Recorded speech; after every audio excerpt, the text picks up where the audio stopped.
الحمد لله رب العالمين والصلاة والسلام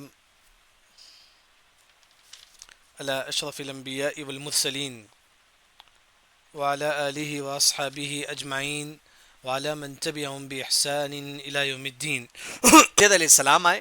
عزیر علیہ السلام کا واقعہ اللہ نے پارہ نمبر 3 میں ذکر کرتے ہیں. عزیر علیہ السلام ایک مرتبہ جا رہے تھے. او کالذی مر علی قریۃ وہی خاویۃ علی عروشها. یہ پورا گاؤں جو ہے نا مطلب ایسے ہی پڑا ہوا تھا, برباد ہو گیا تھا پورا گاؤں. قال ان یحیی هذه اللہ بعد موتها. اب ایک پورا بستی جو ہے نا ایسا پڑا ہوا تھا. عزیر علیہ السلام کہتے ہیں کہ اس بستی کو کون زندہ کرے گا؟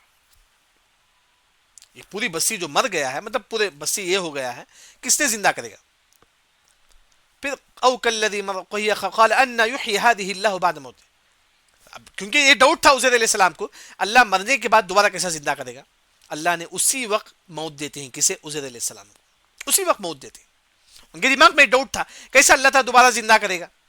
اسی وقت اللہ نے عزیر علیہ السلام کو موت دیتے ہیں. فَأَمَاتَهُ اللَّهُ مِئَةَ عَامٍ, 100 سال کے بعد پھر اللہ تعالیٰ عزیر علیہ السلام کو اٹھاتے ہیں. پوچھتے ہیں کہ قال کم لبثت, اے عزیر کتنے سال تم سوئے تھے؟ قال لبثت یوما او بعد یوم, ایک یا 2 دن میں سویا تھا بس. اللہ نے کہا کہ نہیں. قال بل لبثت 100 عام, اے عزیر تم نے 100 سال تک اللہ تم کو موت دی. 100 سال تک. 100 سال کے بعد اللہ نے عزیر علیہ السلام کو اٹھاتے ہیں.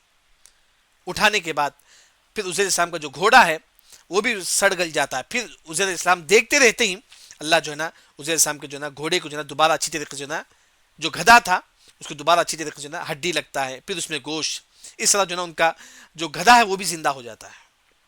پھر عزیر علیہ السلام ایمان لاتی ہیں جو ہے نا اللہ تعالیٰ دوبارہ زندہ کرے گا. یہاں الحمدللہ ہمارا سلیمان علیہ السلام اور داؤد علیہ السلام کا واقعہ مکمل ہوا. اس کے بعد انشاءاللہ ہمارا جو قصہ ہوگا یحییٰ علیہ السلام اور زکریا علیہ السلام, اس کے بعد ایک اور کلاس ہوگا عیسیٰ علیہ السلام, اس کے بعد اور 2 کلاس ہوئیں گے. اس کے بعد انشاءاللہ پورا قصۃ الانبیاء ہمارا ختم ہو جائے گا اللہ کے حکم سے. یہاں ہمارا ختم ہوا آج کا درس. اللہ سے دعا ہے کہ اللہ تعالیٰ ہم تمام کو صحیح دین سمجھ کر عمل کرنے کی توفیق عطا فرما. سبحانک اللہم و بحمدک, اشہد ان لا الہ الا انت استغفرک و اتوب الیک.